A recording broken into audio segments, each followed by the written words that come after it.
उर्दू का जन्म। संस्कृति के 4 अध्याय। रामधारी सिंह दिनकर। खड़ी बोली में साहित्य रचना। मोहम्मद गजनी, मोहम्मद गौरी और बाबर, इन 3 मुस्लिम विजेताओं में से कोई भी खानदान से ईरानी नहीं था, किंतु ईरानी या फारसी भाषा ही इस्लाम की भाषा हो गई थी। ऐसे में भारत में जो भी मुसलमान आए, उनकी अपनी भाषा फारसी ही थी। आरंभ में भारत के मुसलमान या तो फारसी में कविता करते या फिर खुसरो, जायसी, रहीम और रसखान की तरह ब्रजभाषा और अवधी में। किंतु खुसरो की हिंदी कविताओं से एक नई चेतना जगी। जो बोली दिल्ली और आगरा के पास बोली जाती थी, उसमें साहित्य का सृजन संभव था। जब हम खड़ी बोली के इतिहास को उठाते हैं, तब निश्चित रूप से हमें मानना पड़ता है कि इस भाषा का प्राचीनतम लिखित साहित्य खुसरो का ही है। इसलिए खुसरो खड़ी बोली हिंदी और उर्दू दोनों के जनक माने जाते हैं। किंतु खुसरो ने केवल खड़ी बोली में ही कविताएं नहीं लिखी। उनके गीत और दोहे ब्रजभाषा अथवा उस काल की काव्य भाषा में मिलते हैं। ठेठ खड़ी बोली अथवा बोलचाल की भाषा उनकी मुकरियों, पहेलियों और 2 सुखनों में ही प्राप्त होती है। इससे 2 अनुमान निकलते हैं। एक तो ये कि खुसरो के समय में ब्रजभाषा का कोई मिश्रित रूप काव्य की भाषा हो चला था। दूसरा ये कि सामान्य जनता की भाषा खड़ी बोली थी, जिसमें खुसरो ने बच्चों, स्त्रियों और जन साधारण के मनोरंजन के लिए पहेलियां और मुकरियां कहीं। खुसरो की मृत्यु से कोई 28 वर्ष पूर्व नरपति नाल ने बीसलदेव रासो और कोई 100 वर्ष पूर्व चंद्रबरदाई ने पृथ्वीराज रासो लिखा था। किंतु इन काव्यों की भाषा अपभ्रंश से पीड़ित है। लगता है नरपति नाल्ह और चंद्रबरदाई ने उस भाषा में कविता कही जो परंपरा से काव्य की भाषा मानी जा रही थी। तत्कालीन जन भाषा में काव्य रचने की बात उन्हें नहीं सूझी। खुसरो की विशेषता ये है कि उन्होंने अपने समय की जन भाषा को पढ़ा। उनकी पहेलियों की ही नहीं, कविता की भाषा भी बहुत साफ है। खुसरो रैन सुहाग की जागी पी के संग, तन मेरो मन पीऊ को दो भय एक रंग। जो भाषा नरपति नाल्ह को नहीं दिखाई पड़ी, वो खुसरो के ध्यान पर कैसे चढ़ गई? इसका कारण ये हो सकता है कि खुसरो परदेसी होने के कारण यहाँ के साहित्य से इतने प्रभावित नहीं रहे होंगे कि उनकी परंपरा उन पर आतंक जमाती। अपने मुख्य भाव तो वे फारसी में ही लिखते थे। हाँ, जनता के मनोरंजन के लिए कुछ चीजें उन्होंने यहाँ की भाषा में भी कही और जनता के हृदय तक पहुंचने के लिए उन्होंने जनता की बोली का आश्रय लिया। भारत के सांस्कृतिक इतिहास में खुसरो ने बहुत बड़ी क्रांति की और सत्य ही वे हिंदी और उर्दू के प्रवर्तक कहलाने के योग्य हैं। जिस खड़ी बोली में खुसरो ने मुकरियां कही हैं, वो तत्कालीन जनभाषा थी, खुसरो का आविष्कार नहीं।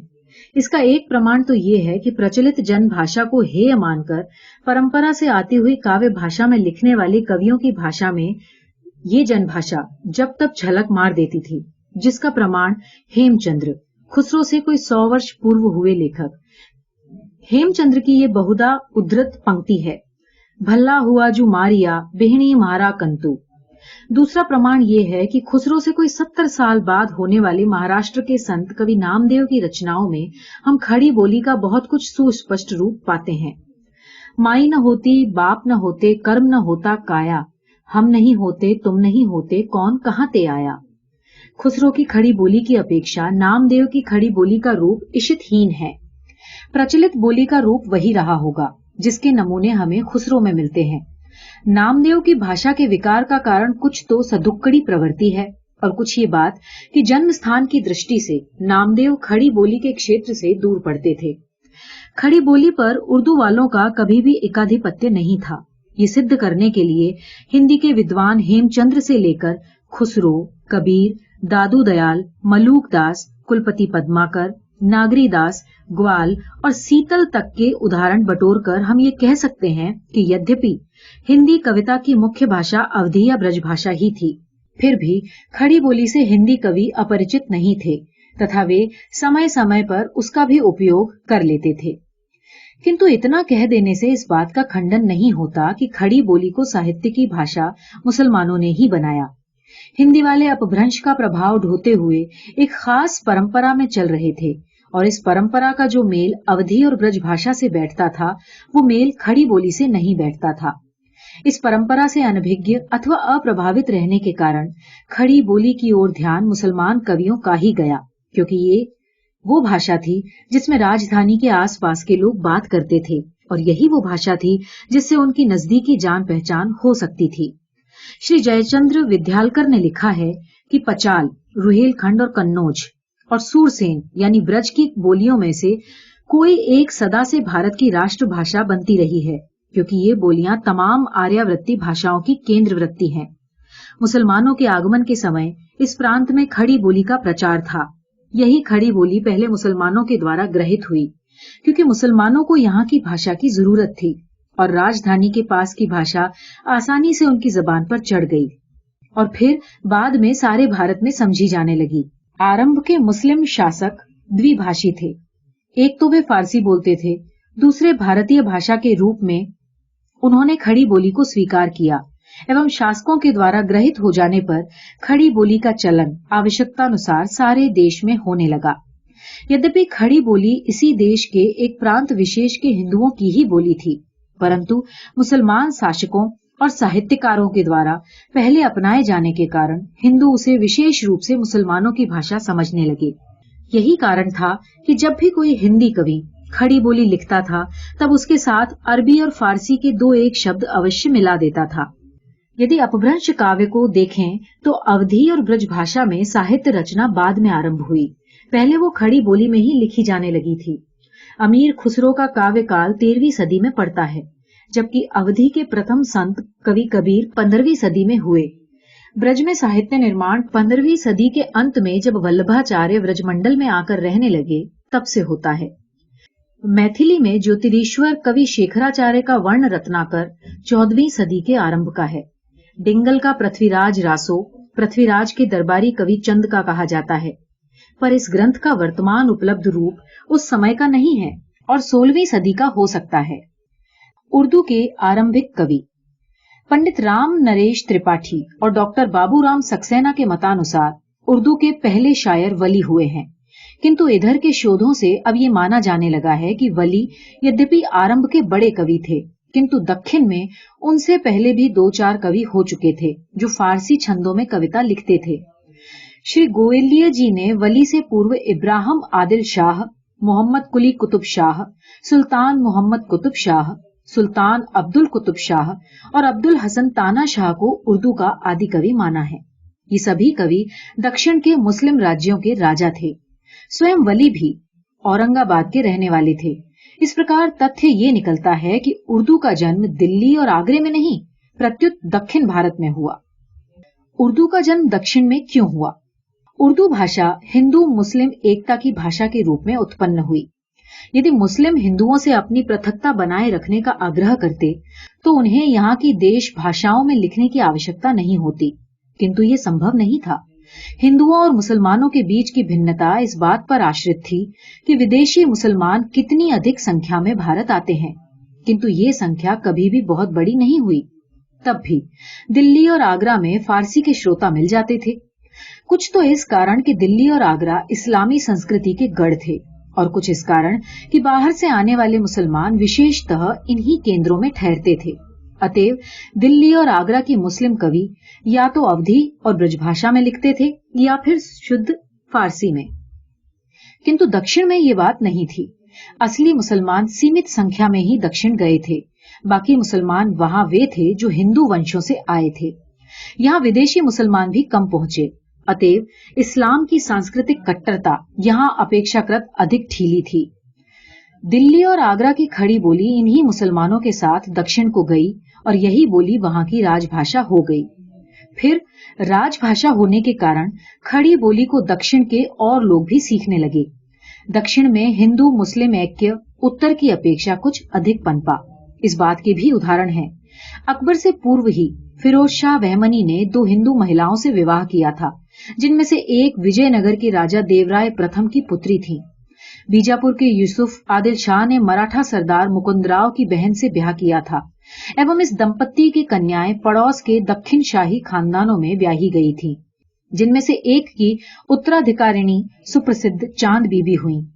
हिंदू से मुसलमान होने वाले लोग, मंत्री, सरदार और राजा हो जाने पर भी हिंदुओं के यहाँ शादी ब्याह करते रहे। इसके अनेक प्रमाण हैं। राजकाज में भी हिंदुओं को ऊंचा पद देने में यहाँ के मुसलमान राजाओं ने कोताही नहीं की। गोलकुंडा के कुतुबशाही राजे हिंदू मंत्री रखते थे। इसी प्रकार यूसुफ आदिल शाह भी विश्वास के पदों पर हिंदुओं की ही नियुक्ति उन्मुक्त भाव से करते थे। बीजापुर का इब्राहिम आदिल शाह हिंदुओं के प्रति इतना उदार था कि इसी गुण के कारण उसकी मुस्लिम प्रजा भी उसे जगत गुरु कहती थी। हिंदू मुस्लिम प्रेम की भावना इस भाग में इतनी सुदृढ़ थी कि कृष्णदेव राय जब विजयनगर के राजा हुए तब भी अपनी सेना में उन्होंने काफी मुसलमानों को रखा।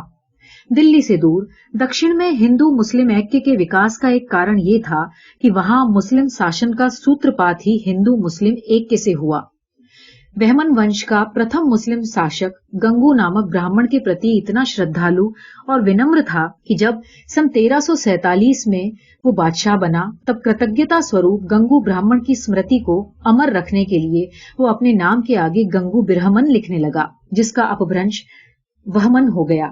बहमन वंश की बादशाहत के विनाश के बाद बीजापुर, गोलकुंडा और अहमदनगर 3 छोटे छोटे राज्य कायम हुए, किंतु इन राज्यों में हिंदू मुस्लिम ऐक्य की वहमनी परंपरा पूर्ण रूप से बनी रही। इन सारी बातों का परिणाम ये हुआ कि हिंदू और मुसलमान परस्पर खूब निकट आए। सांप्रदायिक सद्भावना के इसी वातावरण में दक्षिण के मुस्लिम कवियों ने खड़ी बोली में कविताएं लिखनी शुरू की, जिनके छंद तो फारसी के थे लेकिन अधिकांश शब्द इसी देश के थे। आगरा और दिल्ली के मुस्लिम कवि काव्य रचना में या तो विशुद्ध भारतीय रहे, जैसे कबीर, जायसी, उस्मान, रहीम, रसखान, शेख, आलम, रसलीन, रसनिधि आदि, अथवा खालिस ईरानी। दक्षिण के मुसलमानों ने एक नया रास्ता निकाला, जो ईरान की रागिनी को भारत की भाषा में अदा करने का रास्ता था। दक्षिण में वो अगर फारसी में लिखते तो उन्हें श्रोता मुश्किल से मिलते थे, और अगर अवधी और ब्रजभाषा में लिखते तो उन भाषाओं का भी वहां चलन नहीं था। मुस्लिम विजेताओं के साथ दक्षिण में आगरे और दिल्ली की ही बोली पहुंची थी, अतएव उसी बोली में काव्य लिखने की बात मुस्लिम कवियों को उचित और आसान दिखाई पड़ी। भाषा और साहित्य के क्षेत्र में भारतीय मुसलमानों की मानसिकता कम से कम 3 रूपों में दिखाई पड़ी। जो लोग अरबी ईरानी संस्कृति से तनिक भी दूर नहीं जाना चाहते थे, उन्होंने अपनी सारी रचनाएं फारसी में की। जिन मुसलमानों का ये विचार था कि भारतीय मुसलमानों का भाग्य भारत की बाकी जनता के भाग्य से मिलकर ही विकास पा सकता है, उनकी समस्त अथवा अधिकांश रचनाएं अवधी, ब्रजभाषा या खड़ी बोली में मिलती है। लेकिन बहुत से ऐसे लोग भी थे जो फारसी, अवधी और ब्रजभाषा तीनों को अनुपयुक्त समझते थे। फारसी को इसलिए कि उनके श्रोताओं की संख्या न्यून थी और औरंगजेब के बाद वो और भी न्यून हो गई। अवधी और ब्रजभाषा को इसलिए कि उनमें लिखी गई कविताओं पर अरब और ईरान का रंग नहीं चढ़ पाता था। इसी तीसरे प्रकार के मुसलमानों ने खड़ी बोली का ईरानीकरण करना प्रारंभ हुआ, जिससे उर्दू का जन्म हुआ। फारसी भाषा में अब जो छंद चलते हैं वे फारसी में अरबी से लिए गए थे। ये ही छंद दक्षिण के कवियों ने फारसी से लेकर खड़ी बोली में उतार दिए। लेकिन फारसी छंद जिस आसानी से खड़ी बोली में फिट हो गए, उसी आसानी से अरबी फारसी के शब्दों का प्रयोग नहीं किया जा सकता। खड़ी बोली में जो कविताएं सुल्तान कुतुब अली शाह ने लिखी हैं, उनमें फारसी और अरबी के शब्द बहुत थोड़े हैं। तुझे याद में जग मोहिया, है जग ऊपर तेरा मया, जो जग मंगे सो तू दिया, तू ही जगत का है दया। चंद्रमुख तुझ लाल लब हैं, दसन जू तेरे तारे हैं, कहो ये चांद कां का है, किस आसमां से उतारे हैं। कुली कुतुब शाह। दक्षिण के अन्य कवियों की भाषा भी यही थी। पीयू मूरत देखो सीने में, जब जागो तब रहूं सपने में, ला दीपक विरहा अपने में, तन जाए झकझक जीने में। अली आदिल शाह।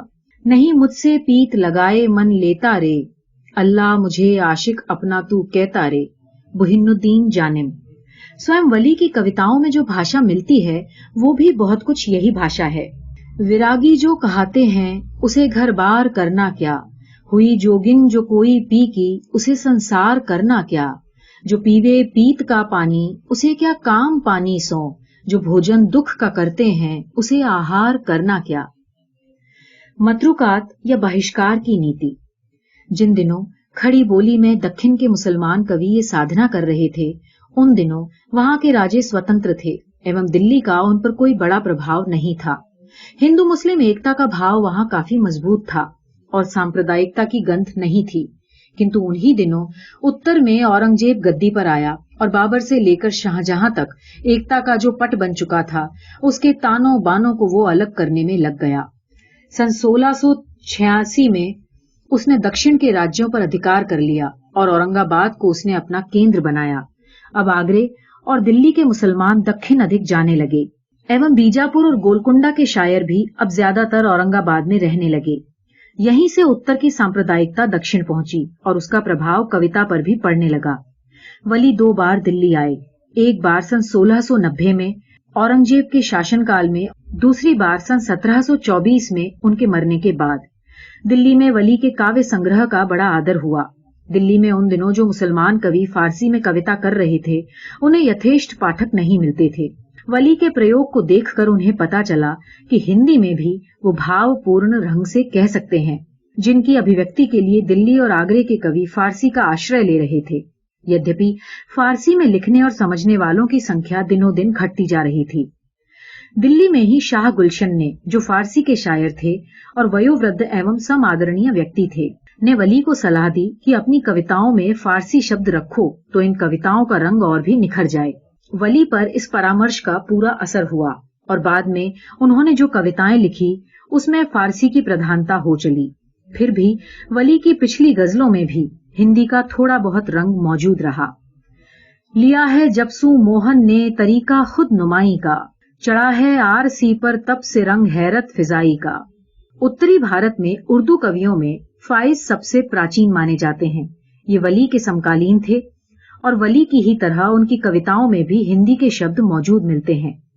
शेरो सुखन में इनकी जो थोड़ी बहुत पंक्तियां उद्धृत हैं, उनमें नयन, भंवा, पलक, सजीले, मुख, छब, राम, केवल, कली, चंपा, अनूप, रूप, स्वरूप, ये सभी शब्द आए हैं। ऐसा लगता है कि वली को हिंदी शब्दों का बहिष्कार करने का जो परामर्श दिल्ली में दिया गया था, वो अप्राकृतिक था और खुद दिल्ली के शायर भी जब तक हिंदी शब्दों को दूर रखने के लिए लाठी लेकर तैयार नहीं हो जाते, तब तक हिंदी शब्दों को रोकना उनके लिए कठिन होता था। उर्दू हिंदू मुस्लिम सामांसिक संस्कृति की भाषा बनकर आ रही थी और फारसी छंदों को देशज शब्दों से तैयार करने की ओर उसका स्वाभाविक झुकाव था। लेकिन दिल्ली के शायर फारसी पर फिदा थे। उनकी श्रुति चेतना कविता में देशज शब्दों का प्रयोग सह नहीं सकती थी। ये समय भी अकबर का नहीं, औरंगजेब का था। अतएव शायरों को ये नहीं सूझा कि उर्दू को उसके स्वाभाविक विकास के मार्ग पर जाने देना चाहिए। मन से वे ईरानी बने रहना चाहते थे। इसलिए उर्दू को ईरानी भावनाओं, मनोदशाओं और विचारों का माध्यम बनाने के प्रयास में उन्होंने चुन चुनकर हिंदी शब्दों को उर्दू गजलों से निकालना शुरू किया और तब तक दम नहीं लिया जब तक हिंदी के सारे शब्द दूर नहीं हो गए। दक्षिणी हिंदी के कवियों में संस्कृत और हिंदी के बहुत अधिक शब्द मिलते हैं, जिन्हें आगे चलकर कम से कम करते करते अंत में व्याकरण को ही हिंदी रहने दिया गया। कुछ थोड़े से मुसलमान शायरों और शाहजादों ने हिंदी में से हिंदवीपन और हिंदी के शब्द निकाल निकाल कर अरबी, फारसी के तत्सम और अप्रचलित शब्दों की भरमार कर एक नई बनावटी जबान उर्दू बना ली। उर्दू का जन्म खड़ी बोली में से संस्कृत और हिंदी के शब्दों को निकाल कर हुआ। ये भी ध्यान देने की बात है कि जब तक खड़ी बोली में हिंदी और संस्कृत के शब्द बने रहे, तब तक उसका प्रचलित नाम भी हिंदी, हिंदवी या रेखता ही रहा। किंतु जब इस भाषा पर फारसी और अरबी का पूरा प्रभुत्व हो गया, तब से ये उर्दू कहलाने लगी। वली वगैरह की भाषा के विषय में लिखते हुए सुनीति बाबू ने कहा है कि तब की भाषा पश्चातकालीन उर्दू की तरह फारसी से बिल्कुल लदी हुई नहीं थी। फारसी के शब्द अपेक्षाकृत कम संख्या में मिलाए जाते थे। एक पंक्ति में कहीं कहीं छितरे हुए रेखता रहते थे। इसलिए आधुनिक उर्दू हिंदुस्तानी पद्य की भाषा का आद्य रूप रेखता कहलाता था। डॉक्टर बाबूराम सक्सेना ने लिखा है कि वली की भाषा में जो भाषा के शब्द थे, उनमें से अनेक ऊट पटांग और असुंदर थे तथा कला की कृतियों में वे खपाए नहीं जा सकते थे। इसलिए उर्दू के कवि पीढ़ी दर पीढ़ी उनका बहिष्कार करते गए और अंत में उन्होंने अपनी पसंद की एक भाषा खड़ी कर ली। फिर उन्होंने ये भी कहा कि भाषा के सभी शब्दों को निकालना अच्छा नहीं हुआ, किंतु सोचने की बात यह है कि शब्द क्यों निकाले गए। कला की कौन सी वो प्रवृत्ति थी जो भाषा के शब्दों से टकराकर घबराने लगती थी। जब तक भारतीय भावों का आख्यान कवियों का ध्येय रहा, वे जायसी, कबीर, रहीम, रसखान भाषा के शब्दों का आदर करते रहे। किंतु जब ही ये ध्येय प्रमुखता पाने लगा कि भाषा हिंदुस्तान की और भाव ईरान के होने चाहिए, तभी भारतीय शब्दों का स्थान अरबी और फारसी के शब्द लेने लगे। यदि उर्दू का जन्म अकबर के समय हुआ होता तो बहिष्कार की नीति मुसलमान कवियों को सूझती ही नहीं। मतरूकात की नीति पर चलने की प्रेरणा उन्हें इसलिए मिली कि जब उर्दू का जन्म हो रहा था तब इस देश की राजनीति सांप्रदायिक हो गई थी और उस राजनीति का प्रभाव साहित्य पर भी जोरों से पड़ा। एक दूसरा कारण यह भी हुआ कि उर्दू के विकास का काल संयोग से मुगल गरिमा के हास के समय पड़ गया। एक दूसरा कारण यह भी हुआ कि उर्दू के विकास का काल संयोग से मुगल गरिमा के हास के समय पड़ गया। जब उर्दू का निर्माण हो रहा था, उस समय देश की सल्तनत टूटकर खंड खंड होती जा रही थी। राजा विलासी और दरबारी पातकी हो रहे थे। कवियों का जनता से तो कोई संबंध था ही नहीं। वे संत सुधारकों के आंदोलन से भी दूर थे। ऐसे कवियों में जीवन की सीधी सच्ची प्रेरणाएं उठे, ये असंभव बात है। परिणाम ये हुआ कि फारसी के जो भाव इन कवियों ने देखे थे, उन्हीं के अनुकरण पर वे उर्दू को सजाने लगे और सारा उर्दू साहित्य भारतीय जीवन से दूर, आध्यात्मिक, सामाजिक और राजनैतिक प्रेरणाओं से रहित फारसी का निरा जूठन मात्र हो गया। वली से लेकर गालिब तक तत्कालीन हिंदी कवियों के ही समान उर्दू का कोई भी ऐसा कवि नहीं हुआ जिसमें अन्याय का विरोध करने की उमंग रही हो, अथवा जो कभी ये देखने की भी चिंता करे कि जिस समाज में वो पल रहा है उसका हाल क्या है। इनकी कविताओं में प्रेम और विरह के जो भी बखान हैं, झूठे हैं, ख्याली हैं। सच्चा स्वर अगर है तो निराशा का, जो सभी कवियों में खुशनुमा और रंगीन दिखाई देता है। धार्मिक या सामाजिक चेतना के अधिक से अधिक पास इस काल में केवल अनीस और दबीर पहुंचते हैं, जिनके मर्सियों में और नहीं तो इस्लाम की गरिमा को कुछ ताजा कर देने की शक्ति अवश्य है। या फिर उर्दू कविता का सामाजिक पक्ष नजीर अकबराबादी की रचनाओं में ऊंचा उठा। जैसे 20वीं सदी में महाकवि अकबर ने सम्राट अकबर के हिंदू मुस्लिम एकता के स्वर को ताजा किया, वैसे ही 18वीं सदी के अंत में महाकवि नजीर ने इस एकता की लता को निश्चलता से सींचा। इसलिए इन दोनों कवियों को केवल मुसलमान ही नहीं, हिंदू भी अपने प्यारे कवि मानते हैं। काव्य में जब भी शैली प्रधान हो उठती है और भाव गौण हो जाते हैं, तभी कविता जीवन से दूर होने लगती है। ये कहना शायद सत्य ही है कि उर्दू के कवि कला के शौक में ही भारत से निकलकर ईरान चले गए। फिर तो उर्दू का स्टैंडर्ड इतना विचित्र हो उठा कि नजीर अकबराबादी जैसे कवि भी श्रेष्ठ कवियों की पंक्ति से बहिष्कृत माने जाने लगे। उर्दू के आलोचक इसका कारण ये बताते हैं कि नजीर उर्दू ए मुअल्ला के मालिक नहीं है, यानी उन्होंने फसीह और टकसाली उर्दू नहीं लिखी है। लेकिन बहुत से लोग ये मानते हैं कि उर्दू के अदीबों ने नजीर अकबराबादी का उचित सम्मान इसलिए नहीं किया कि उनके अधिकांश विषय भारतीय हैं और भारतीय शब्दों का प्रयोग भी उन्होंने धड़ल्ले से किया है। मौलाना हाली और नजीर दोनों का एक पाप तो ये था कि वे दिल्ली में पैदा नहीं हुए थे, और दूसरा ये कि उनकी जुबान में हिंदी के अल्फाज भी होते थे। यद्यपि ये किसी ने स्वीकार नहीं किया है, तथापि मोहम्मद हाली ने नजीर की चर्चा में गुप्त रूप से ये बात कह डाली है। अनीस के बारे में लिखते हुए मोहम्मद हाली ने कहा, अगरचे नजीर अकबराबादी ने शाद, मीर, अनीस से ज्यादा अल्फाज इस्तेमाल किए हैं, मगर उनकी जबान को अहले जबान कम मानते हैं। इसमें नजीर का क्या कसूर? ये उर्दू शोरा के तअस्सुब के सिवा और क्या कहा जा सकता है? खड़ी बोली में से इस देश के शब्दों को निकाला जाना अच्छा नहीं हुआ। इससे एक तो उर्दू नकली भाषा बन गई, दूसरे हिंदू मुस्लिम ऐक्य की जो सेवा इस भाषा के द्वारा हो सकती थी, वो केवल इसी कारण न हो सकी कि कवियों ने इस भाषा का रुख अरब और ईरान की ओर फेर दिया। इस स्थिति पर विलाप करते हुए मौलाना मोहम्मद हुसैन आजाद ने लिखा है कि उर्दू में फारसी का रंग बहुत तेजी से आया। ये रंग अगर उसी कदर आता कि जितना चेहरे पर उपटने का रंग या आंखों में सुरमा, तो खुशनुमाई और बीनाई दोनों को मुफीद होता। मगर अफसोस कि फारसी की शिद्दत ने हमारे कुव्वते बयान और आंखों को सख्त नुकसान पहुंचाया और जबान को खाली बातों से फक्त तबोहुमात का स्वांग बना दिया। नतीजा ये हुआ कि भाषा और उर्दू में जमीन आसमान का फर्क हो गया।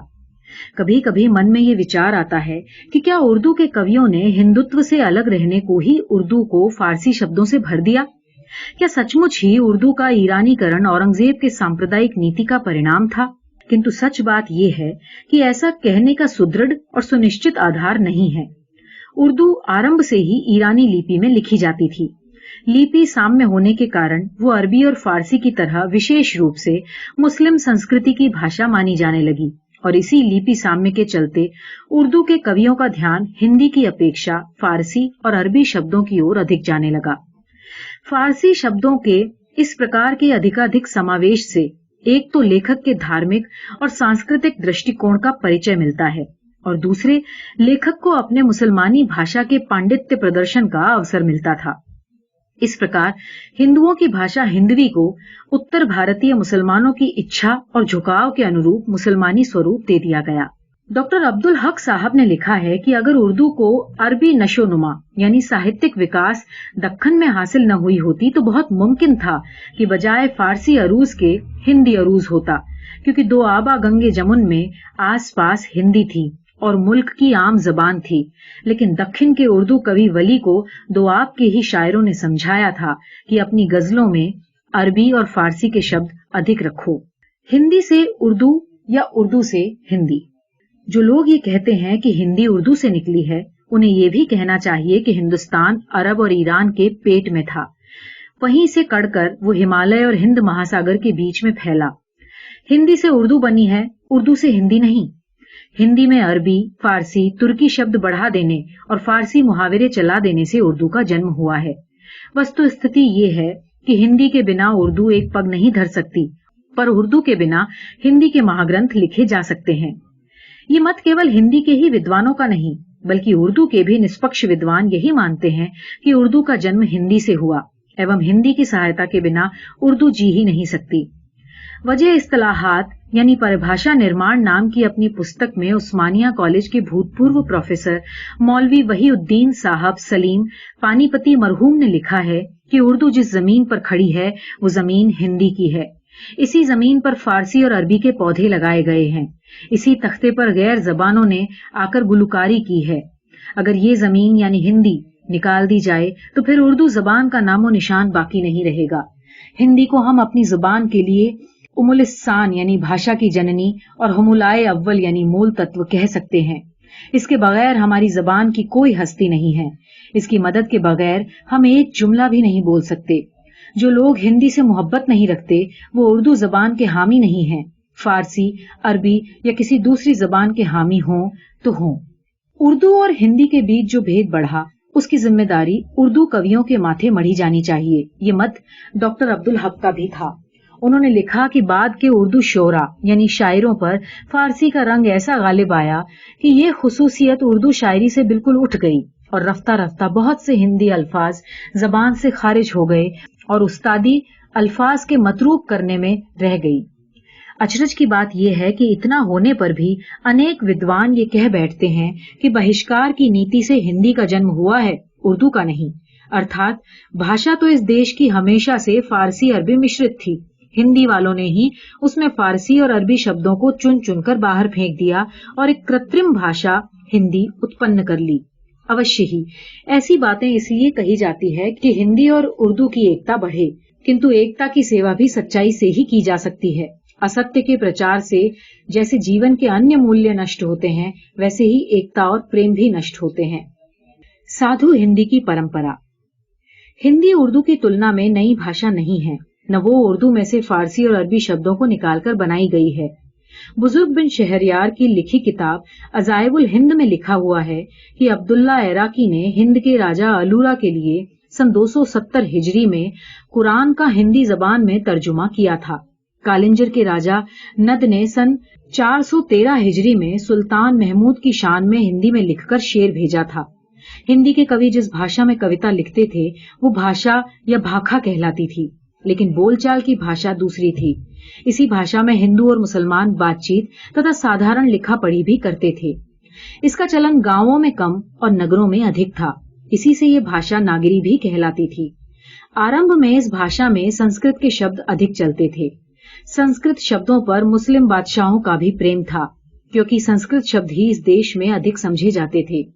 सांप्रदायिकता से पीड़ित बादशाह औरंगजेब भी हिंदी शब्दों के सौंदर्य को पहचानता था, जिसका प्रमाण ये है कि एक बार जब उसके बेटे मोहम्मद आजम शाह ने उसे कुछ आम भेजे और उनका नामकरण करने का अनुरोध किया, तब औरंगजेब ने उनके नाम सुधा रस और रस ना विलास रखे थे।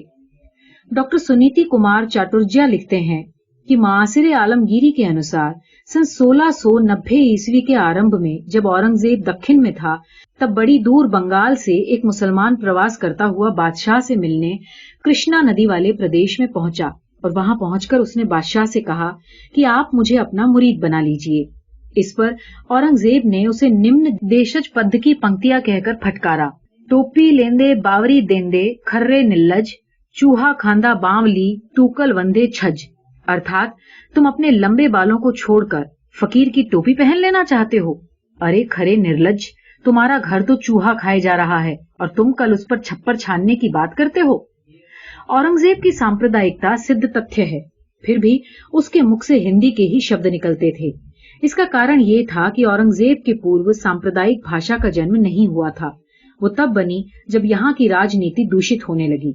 सच बात यह है कि जब मुसलमान आए तब यहाँ की भाषा दो रूपों में चल रही थी, जिनमें से एक का उदाहरण विद्यापति आदि की कविताओं में है और दूसरे का खुसरो की पहेलियों और मुकरियों में। उस समय तक हिंदी वालों के यहाँ खड़ी बोली काव्य भाषा के रूप में ग्रहित नहीं हुई थी। सारे देश के हिंदी कवि उस समय ब्रज या अवधि में ही लिखते थे, जिसमें रहीम, रसखान, मुबारक, आलम और शेख ने भी कविताएं लिखी। अकबर ने जिस सामासिक संस्कृति पर जोर दिया वो ईरानी कम और भारतीय अधिक थी। यही वह संस्कृति थी जिसमें हिंदू मुस्लिम एकता की वास्तविक झलक दिखाई देती थी। इस संस्कृति के पोषक मुसलमान इस देश की भाषा को अपनी भाषा मानने लगे थे। 16वीं सदी के अंत तक सभी भारतीय मुसलमान विदेशी, देशज या मिश्रित रक्त वाले फारसी को एक विदेशी भाषा के रूप में अनुभव करने लगे थे और देशज भाषाओं को पूर्णतया स्वीकार कर चुके थे। जब उन्होंने उत्तरी भारत में देश की भाषा में रचना करना आरंभ किया, तब उन्होंने देशज भाषाओं में सर्वाधिक प्रतिष्ठित ब्रज भाषा को ही चुना। मुस्लिम काल में हिंदी स्वतंत्र भाषा के रूप में जीवित थी। इसका एक प्रमाण ये भी है कि मुस्लिम बादशाह अपने कार्यालयों में फारसी नवीस के साथ हिंदी नवीस भी रखते थे। प्रत्युत राज्य से जनसंपर्क की भाषा हिंदी ही थी और हिसाब किताब भी हिंदी में ही रखे जाते थे। फारसी की राज्य भाषा के रूप में घोषणा अकबर ने की और वो भी राजा टोडरमल के आग्रह के कारण। 19वीं सदी की समाप्ति के पूर्व तक उर्दू नाम का चलन साहित्यिक धरातल पर नहीं था।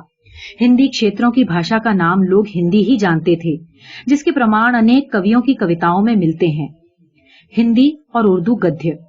यदि गद्य की बात ली जाए तो भी यह कहने का कोई आधार नहीं है कि उर्दू गद्य का निर्माण और चलन पहले हुआ और उस गद्य में से फारसी और अरबी के शब्द हटाकर हिंदी भाषा बाद में गढ़ ली गई।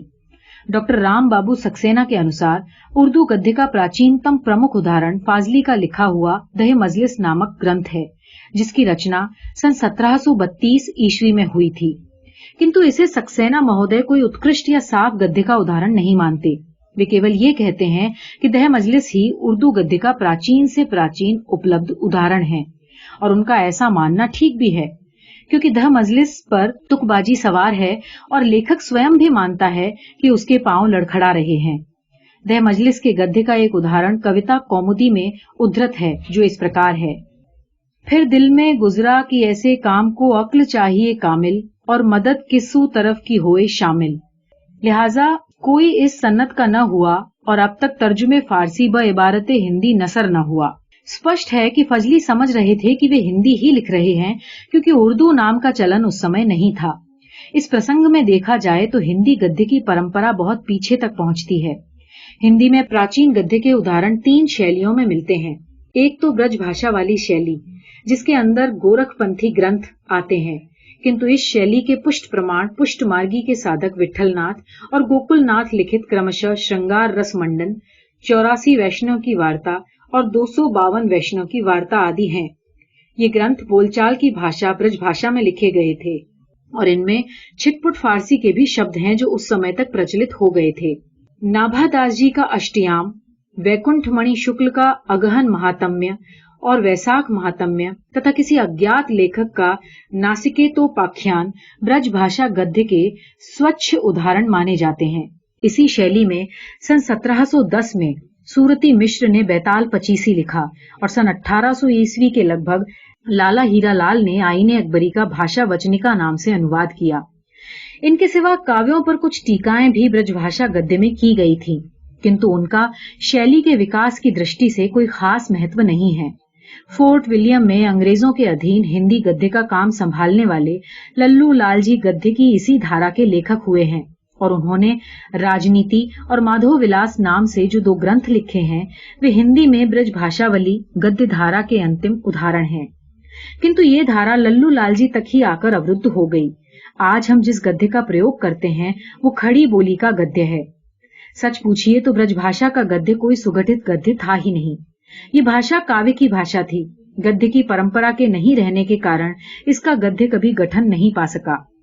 ब्रजभाषा के ही समान राजस्थानी गद्य के भी उदाहरण 12वीं 13वीं शती से ही मिलने लगते हैं, किंतु राजस्थानी का भी गद्य सदैव दुर्बल रहा। इस गद्य में संस्कृत की समास युक्त शैली, अपभ्रंश, खड़ी बोली और ब्रजभाषा सबका प्रभाव मिश्रित है और सबने मिलकर इस गद्य की शक्ति को घटाया ही है, बढ़ाया नहीं। खड़ी बोली में गद्य का आरंभ अकबर के समय में हो गया था।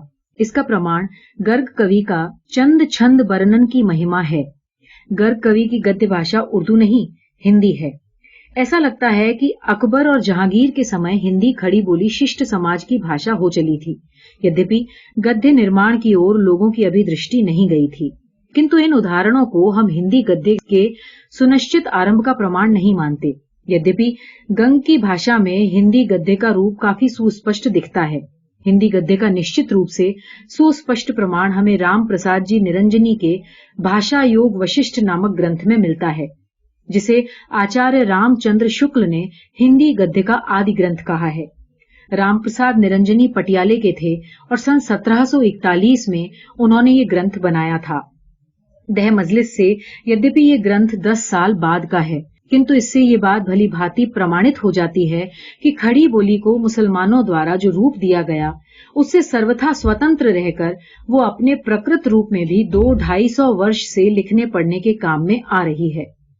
निरंजनी जी की भाषा और आज की प्रचलित हिंदी में बहुत अधिक अंतर नहीं है। भाषा योग वशिष्ठ के गद्य का एक सुव्यवस्थित उदाहरण इस प्रकार का है।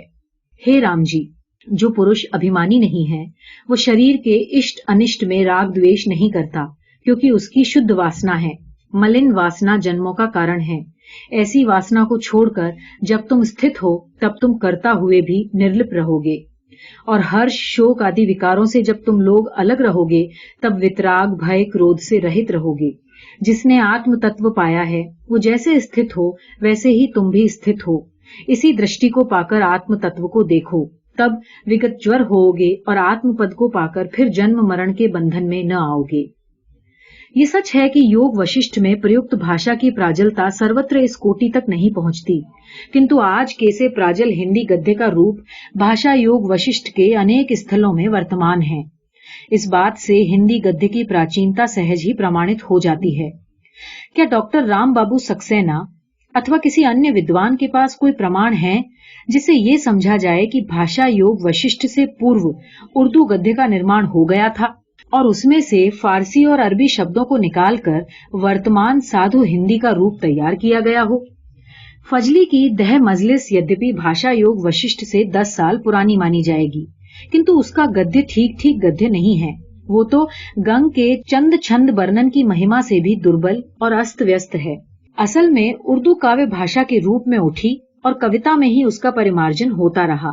दह मजलिस में फारसी मिश्रित गद्य का प्रथम प्रयोग है, इसलिए उस पुस्तक की भाषा तुर्की की रेशमी लूमें पकड़कर लंगड़ा लंगड़ा कर चलती है।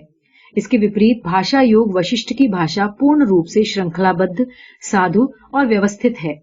ये भी ध्यान देने योग्य बात है कि योग वशिष्ठ के गद्य में जो प्रौढ़ता है वो राम प्रसाद निरंजनी की आकस्मिक सृष्टि नहीं रही होगी।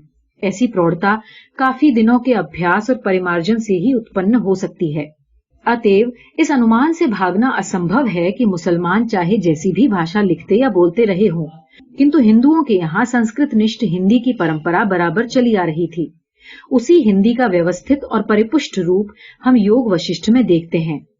यदि जनता की रुचि की बात को लें तो इतने ही से ये प्रत्यक्ष है कि प्रकाश में आते ही योग वशिष्ठ का प्रचार गांवों में उसी व्यापकता से हो गया जिस व्यापकता से रामचरितमानस और सुख सागर का हुआ था।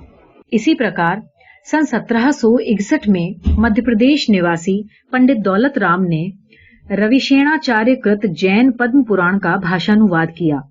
इस ग्रंथ की भाषा योग वशिष्ठ की भाषा के समान व्यवस्थित तो नहीं है, किंतु इससे भी ये बात प्रमाणित होती है कि हिंदुओं के यहाँ खड़ी बोली जिस रूप में प्रचारित थी उसमें ब्रज भाषा और अवधी का पुट तो रहता था, किंतु फारसी और अरबी के शब्द उसमें नहीं चलते थे। ग्रामों में प्रचलित तीसरे प्राचीन गद्य ग्रंथ सुख सागर की रचना मुंशी सदा सुख लाल नियाज ने की थी। नियाज दिल्ली के रहने वाले थे और उनका जन्म सन 1746 में तथा मृत्यु सन 1824 में हुई। सुख सागर की भाषा भी योग वशिष्ठ की भाषा के समान ही संस्कृत निष्ठ एवं व्यवस्था युक्त है। इससे जाना गया कि संस्कार का भी प्रमाण नहीं, आरोपित उपाधि है। जो क्रिया उत्तम हुई तो 100 वर्ष में चांडाल से ब्राह्मण हुए और जो क्रिया भ्रष्ट हुई तो वो तुरंत ही ब्राह्मण से चांडाल होता है। यद्यपि ऐसे विचार से हमें लोग नास्तिक कहेंगे, हमें इस बात का डर नहीं। जो बात सत्य हो उसे कहना चाहिए, कोई बुरा माने कि भला माने। सुख सागर की रचना 18वीं सदी के अंत में हुई और 19वीं सदी के आरंभ से ही उसका गांवों में प्रचार होने लगा। क्या कोई कह सकता है कि सुख सागर की भाषा उर्दू गद्य में से अरबी फारसी शब्दों को हटाकर गढ़ी हुई कृत्रिम भाषा है? और अगर है तो उर्दू का वो गद्य कहाँ है जिसके अनुकरण पर सुख सागर के गद्य का निर्माण हुआ? दह मजलिस में यद्यपि उर्दू गद्य का प्रथम प्रयोग है, किंतु सभी विद्वान ये मानते हैं कि ये प्रयोग सफल नहीं हुआ। अर्थात दह मजलिस से उर्दू गद्य का आरंभ नहीं माना जाता। उर्दू गद्य का वास्तविक आरंभ फोर्ट विलियम कॉलेज की स्थापना सन 1800 के बाद से होता है, जब गिलक्राइस्ट ने अपने यहाँ मौलवी रखकर उर्दू की किताबें लिखवाईं। किंतु भाषा योग वशिष्ठ, पद्म पुराण और सुख सागर हिंदी गद्य के इन 3 पृथुल और बहुप्रचलित ग्रंथों की रचना उससे बहुत पूर्व हो चुकी थी। ये सत्य है कि हिंदी गद्य की पुस्तकें लिखवाने को भी फोर्ट विलियम कॉलेज में पंडित लल्लू लाल गुजराती और पंडित सदल मिश्र बिहारी की नियुक्ति की गई थी, किंतु लल्लू लाल ने ब्रजभाषा सेवित गद्य का निर्माण किया, जो शैली हिंदी में आगे नहीं चली।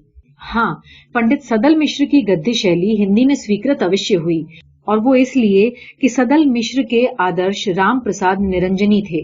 और क्या कोई ये भी कह सकता है कि फोर्ट विलियम में लल्लू लाल और सदल मिश्र उर्दू गद्य में से अरबी और फारसी शब्दों को छांट कर एक नई भाषा निकालने के काम पर नियुक्त किए गए थे? फारसी मिश्रित भाषा उर्दू या हिंदुस्तानी को अंग्रेज जरूर चलाना चाहते थे, किंतु इसके भी प्रमाण हैं कि उनके अफसर बार बार ये शिकायत करते थे कि ये भाषा जनता नहीं समझती है। फिर भी अंग्रेज अपने हठ पर डटे रहे, क्योंकि राजनैतिक कारणों से ये आवश्यक था। शासकों की देखा देखी मिशनरियों ने भी आरंभ में फारसी मिश्रित भाषा में अपना प्रचार आरंभ किया, किंतु जब उन्होंने देखा कि अपढ़ जनता इस भाषा को खाक समझती है, तब वे भी अपनी प्रचार पुस्तिकाओं में संस्कृत निष्ठ हिंदी का प्रयोग करने लगे। क्या इन उदाहरणों से ये प्रमाणित होता है कि इस देश की भाषा अरबी फारसी मिश्रित थी और साधु हिंदी बाद में जबरदस्ती बनाई गई?